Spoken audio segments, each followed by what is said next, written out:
yes, you're wrong about a number of things, which is really unfortunate that I can't explain that to you or make that clear to you. What's your evidence? Evidence is clarity. I'm sorry? What's your evidence that I'm wrong? Well, I mean,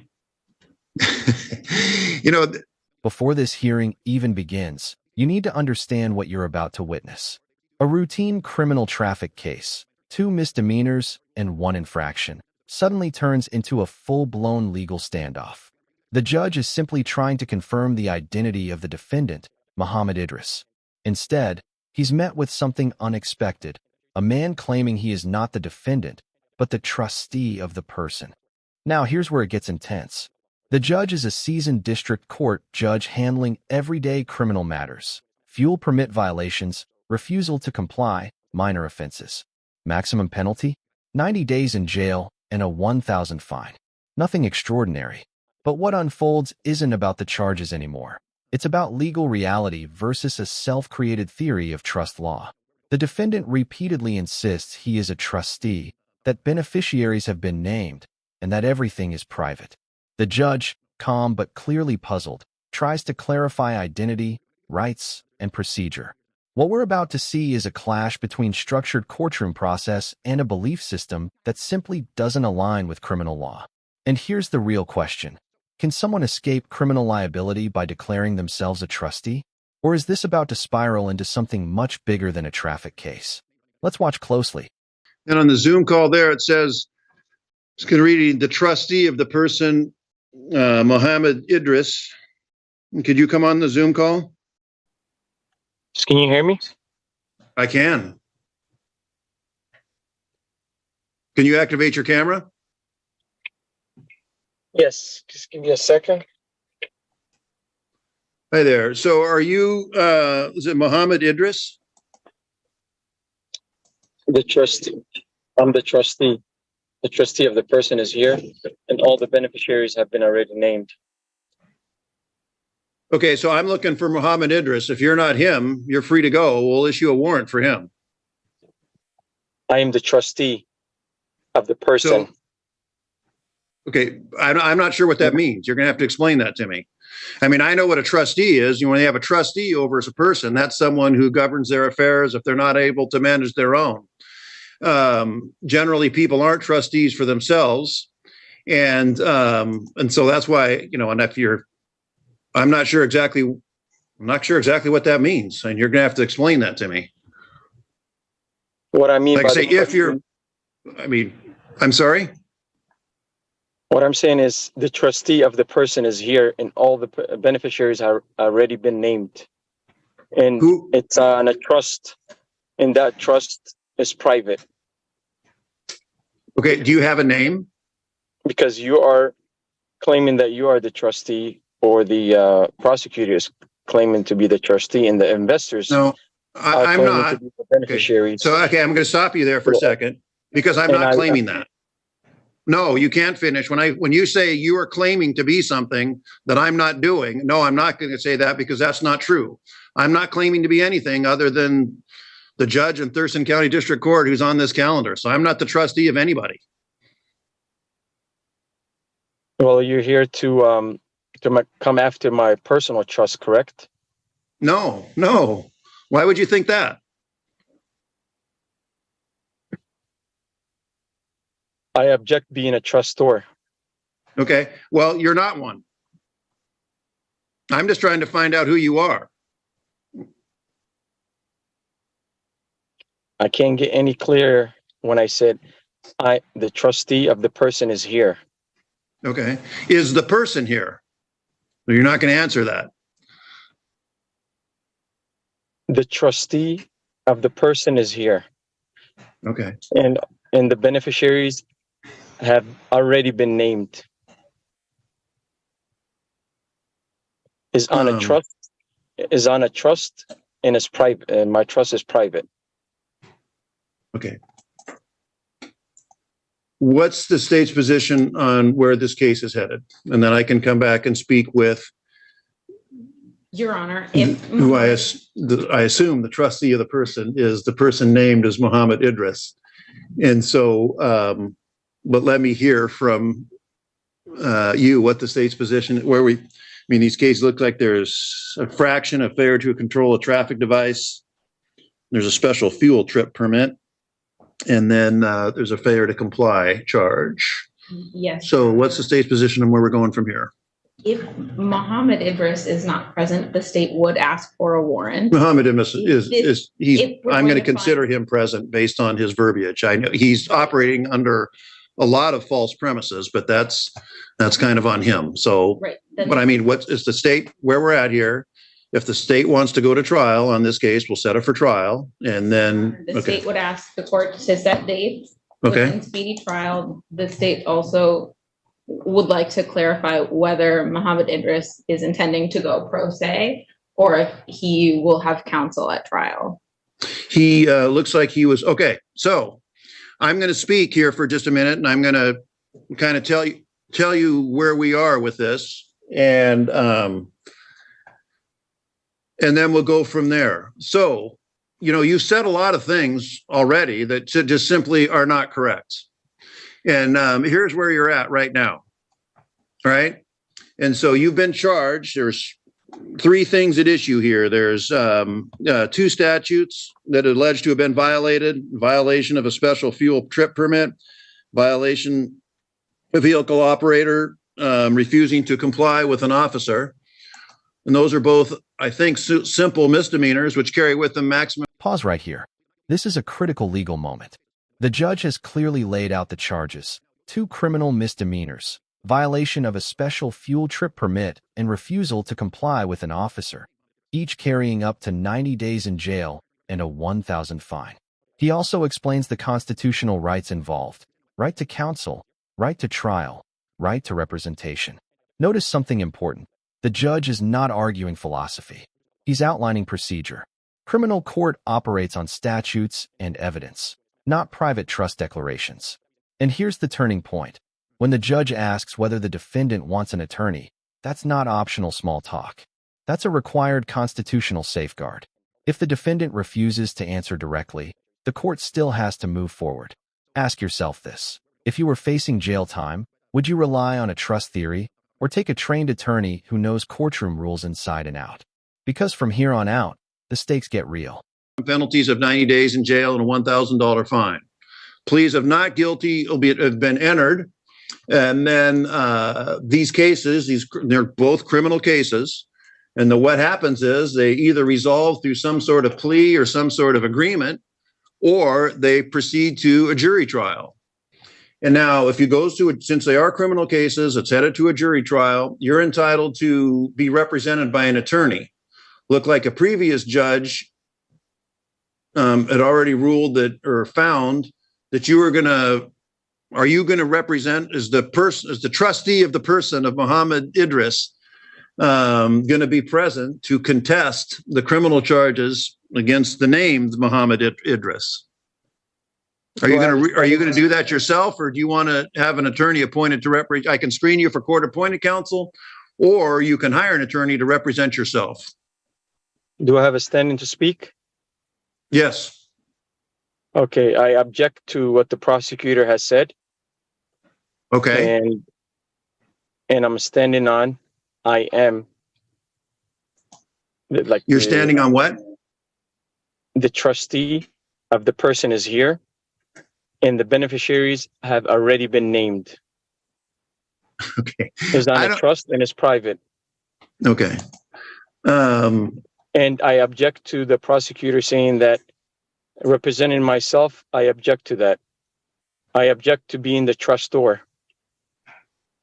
And I'm not here to give out gifts, reducing the public law or the public debt.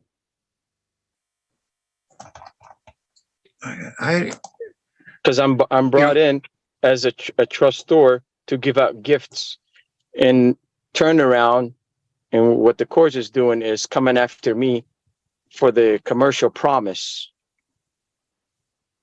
So for that reason, I am the trustee.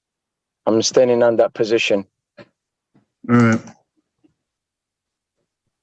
And I'm not here to give out any gifts. Okay. No one's here for any gifts.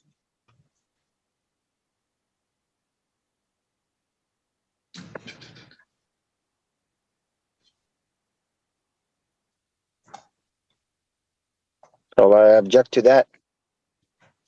The trustee of the person is here, and all the beneficiaries or the beneficiaries have already been named. All right. And I'm not talking about the beneficiaries, which is the investors. I have no idea what you're talking about. When you talk about the beneficiaries, I don't have a clue as to what you're talking about. So I don't even know what that means. I'm trying to figure out, where we're going to go from here.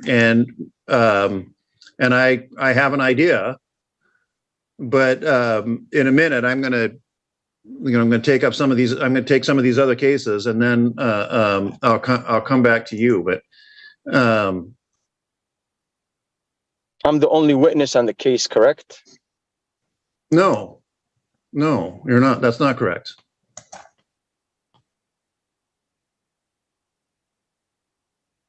No. Give me just a second here.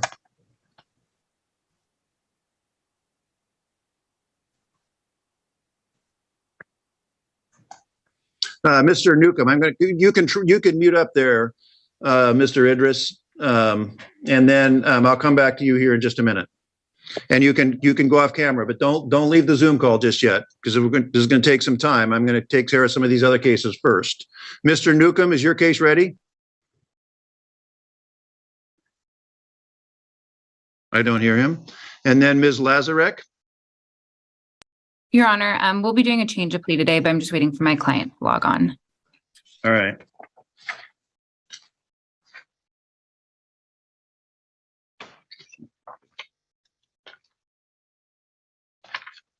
All right. So you can come back on the, you can come off the Zoom call there. Mr. Idris, you can come back off of mute. You can come back onto the Zoom call.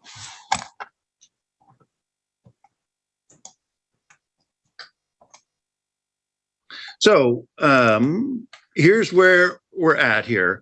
And I started talking about, and again, at this time, I don't want to hear anything about the trustee and the named or unnamed beneficiaries. My only question is, do you want to have an attorney appointed to be involved and help you with this case? I mean, that's a yes or no question. The trustee of the person is here, and the beneficiaries have been already named. And I'm asking for the court to dismiss this case because I put myself in the position of a trustee. Okay. The request to dismiss the case will be denied. I'm telling you that. And I'm going to ask my question again. Do you want an attorney appointed to represent you, or are you going to go it alone? How can somebody represent me when I'm the trustee? Okay. And the beneficiaries have already been named? You can't even continue. Why do you think that?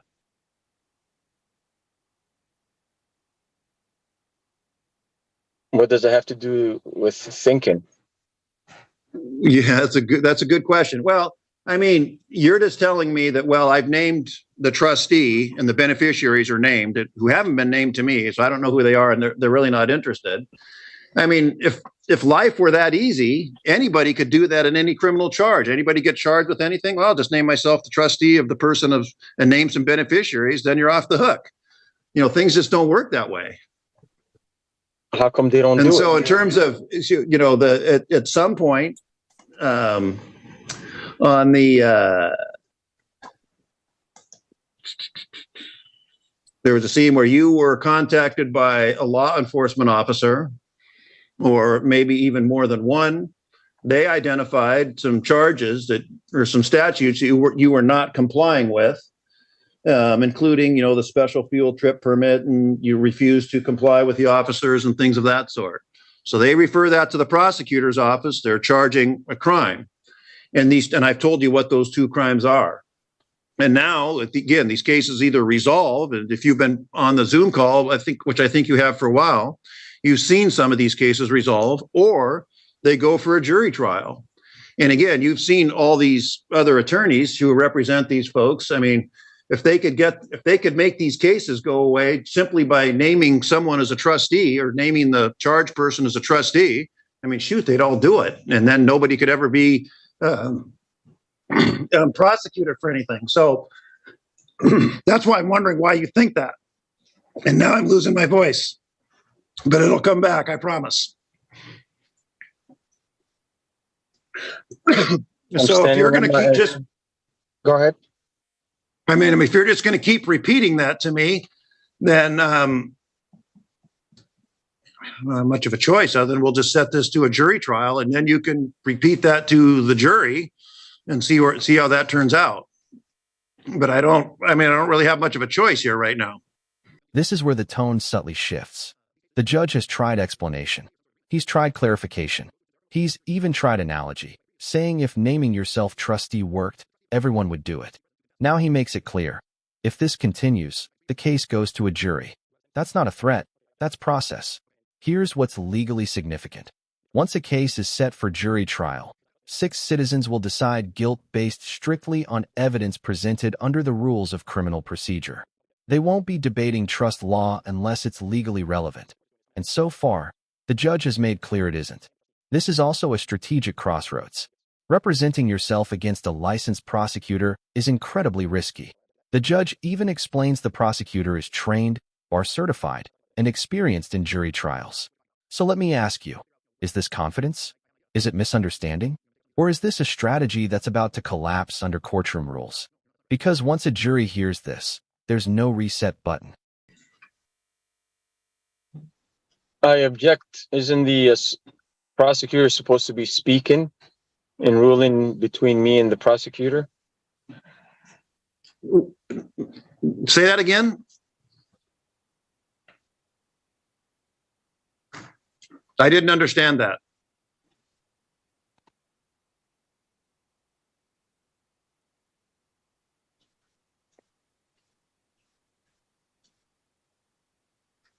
Would you please repeat that?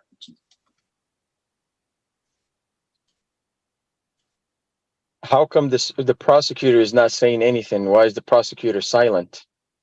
Well, because part of my job is trying to identify who's here.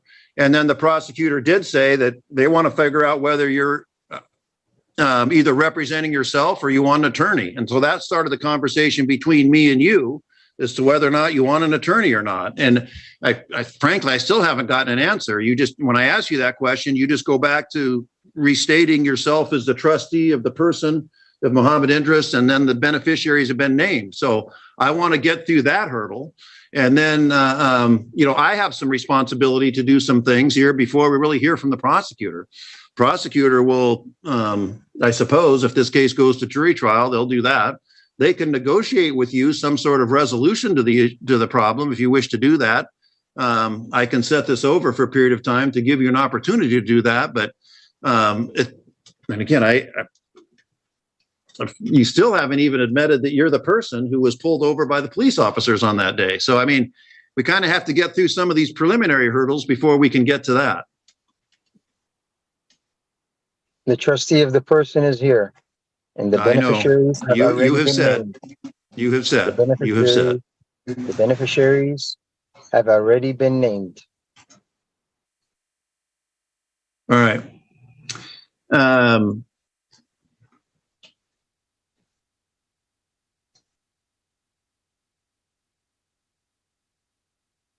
Do you understand that the prosecutor is an attorney who's passed the bar, practiced law in the state of Washington, appears here fairly regularly, and knows the rules of evidence and criminal procedure, and quite familiar with them, given that that's what their job is?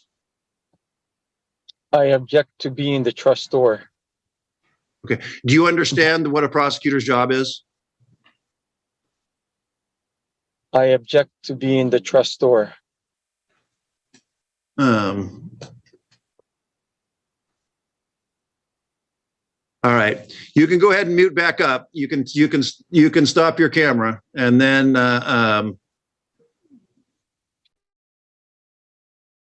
we'll come back here in a minute. All right, Mr. Idris, you can come back on the Zoom call, please. Activate your camera. So I'm just going to talk for a few minutes, and then I'm going to tell you what we're going to do here, going from here.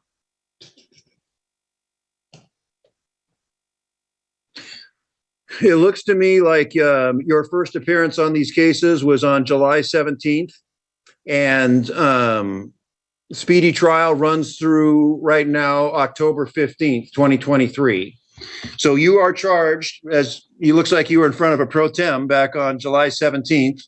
You're charged, right there, with 2 crimes, and there's 1 infraction. Pleas of not guilty will be entered. Anytime anyone's ever charged with a crime, they have a number of rights. You have the right to be represented by an attorney, which I've talked about. You also have the right to, go to trial and call witnesses and so forth.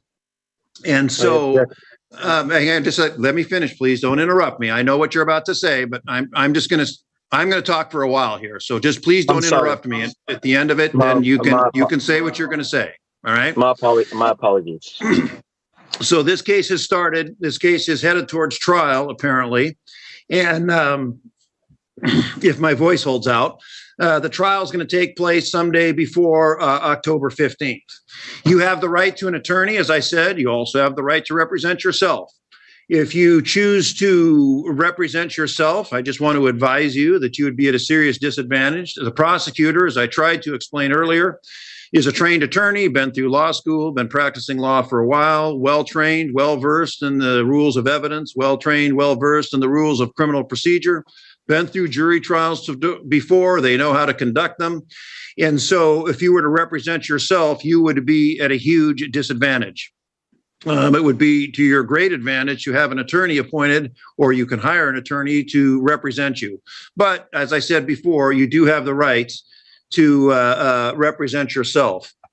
And normally you go through some sort of conversation with folks. I've been doing this job for a number of years now. I've had several people represent themselves.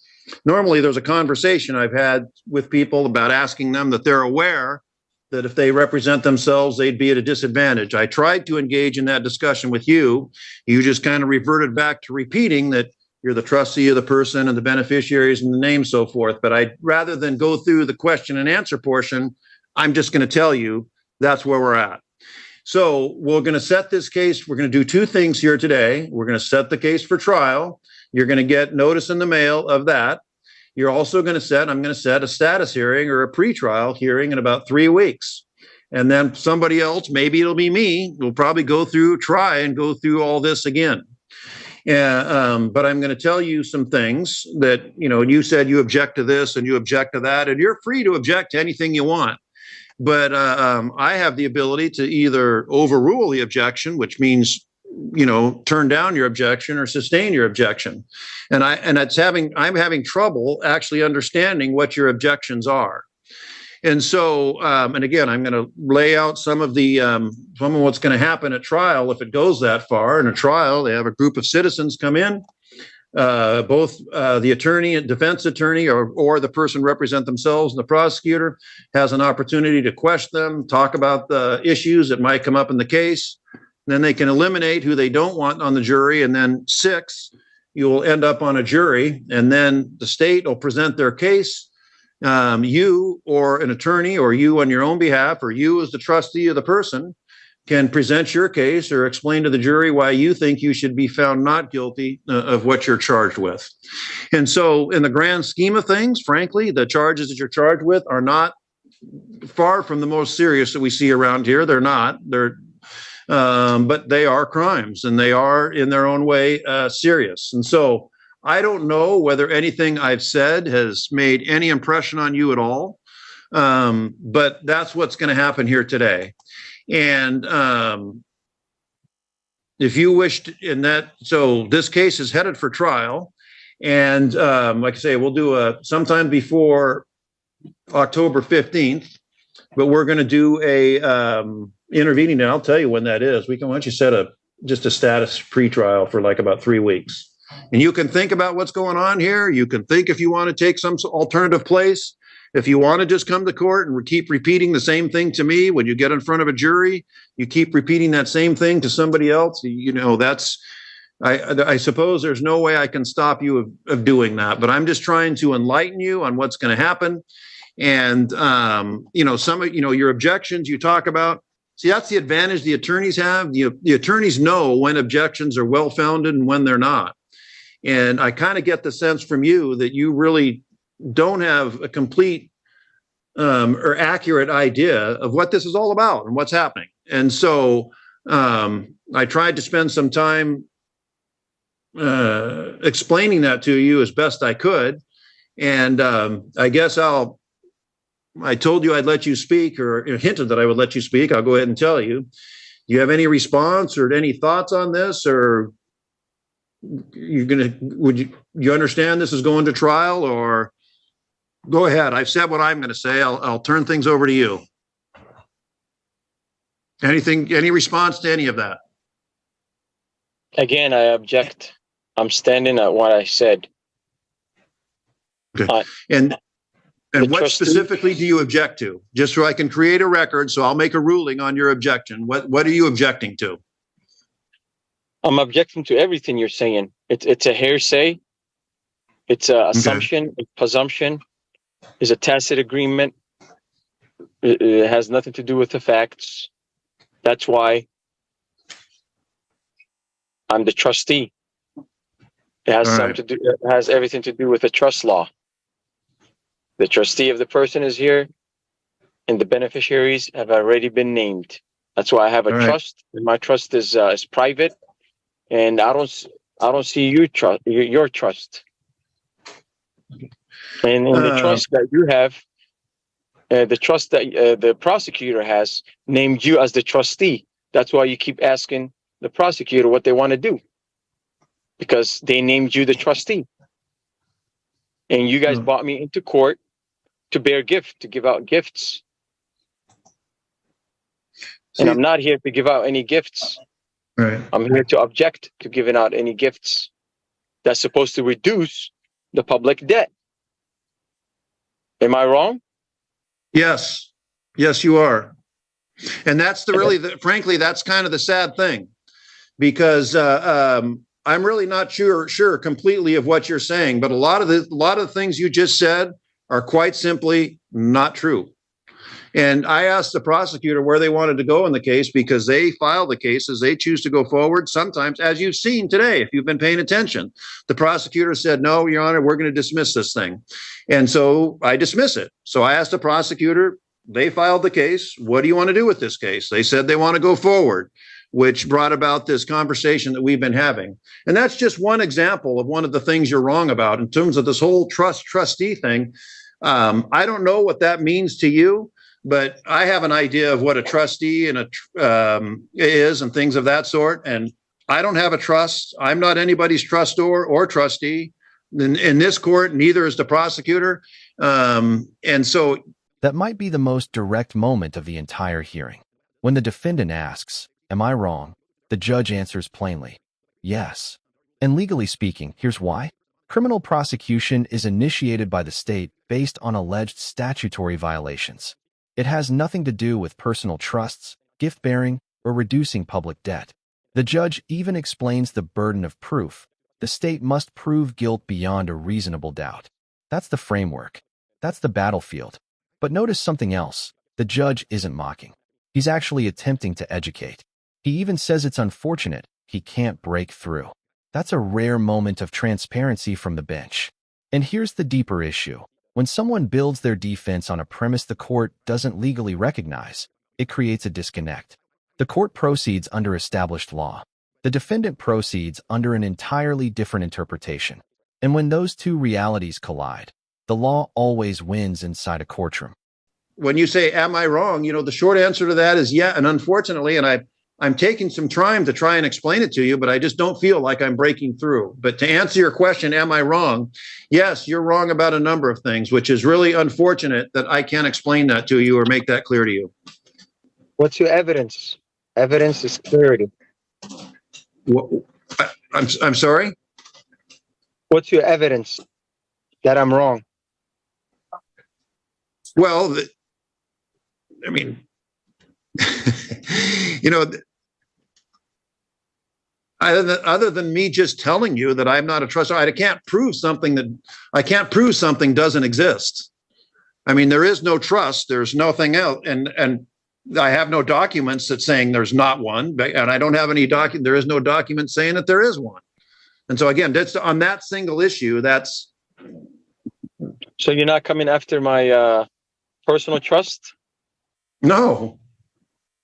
So personal And again, trust I'm not doesn't sure. exist? Well, let me rephrase. I'm not sure what that means. Again, you're charged with a crime. That crime needs to be resolved, or either through trial or resolution of some kind.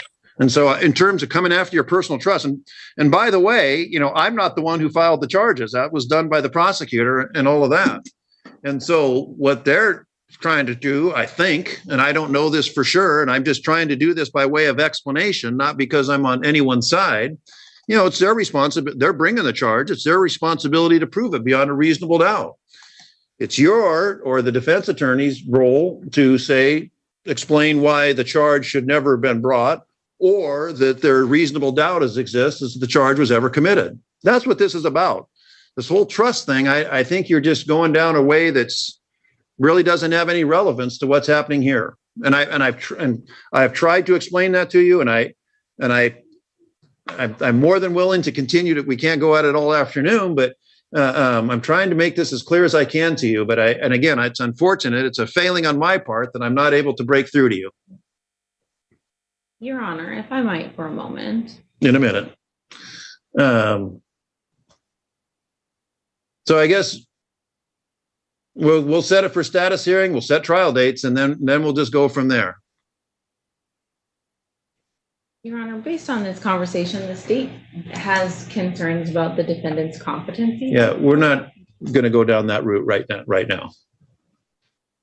And so you can raise that, but I'm not denying that without prejudice. But at this time, we're not.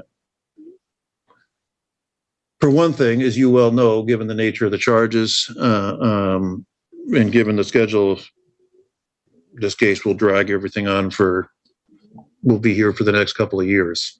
And at this point, I'm not prepared to do that. So you can bring this up again if you wish, but for right now, we're not going to go there. And do you understand what the state just said to me and what I turned them down for?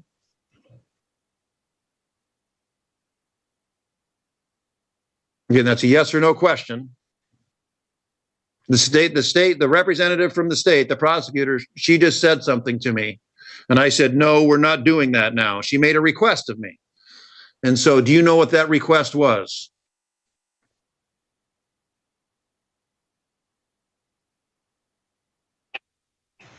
I am the trustee, and the beneficiaries have been already named. So, all right.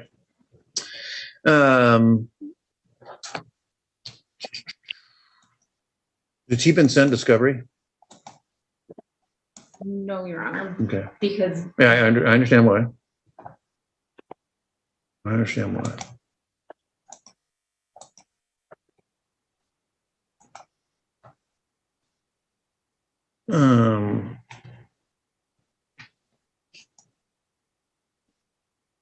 All right, so what's 3 weeks? What's 3 weeks from today? When's the trial date? September 13th. We're going to reset this to September 13th. Put it at the end of the calendar. Okay. What time? 2:30. At 2:30. That'll be your next court date. Let's break this down professionally. This case began as a routine misdemeanor prosecution involving traffic-related violations. Maximum exposure, 90 days in jail per charge, and financial penalties. The judge clearly outlined the defendant's constitutional rights, including the right to appointed counsel and the right to jury trial. Instead of engaging with the charges, the defendant repeatedly asserted he was the trustee of the person, claimed unnamed beneficiaries, and argued the matter was private trust business. The judge, a male district court judge, firmly rejected that theory, explaining that criminal charges are resolved through plea or jury trial, not through unilateral declarations of trust status. The case has now been set for trial, with a status hearing scheduled. The court declined to pursue competency concerns at this time, but left that possibility open. The key takeaway? Criminal courts operate on statutory law, procedural rules, and evidentiary standards. Personal legal interpretations that don't align with established law rarely succeed in front of a jury. Now I want to hear from you. Do you think the defendant truly believes this trust argument? Or is this a tactic that's going to backfire at trial? If you found this case as shocking as we did, make sure to hit that like button, share your thoughts in the comments, and don't forget to subscribe for more jaw-dropping courtroom breakdowns.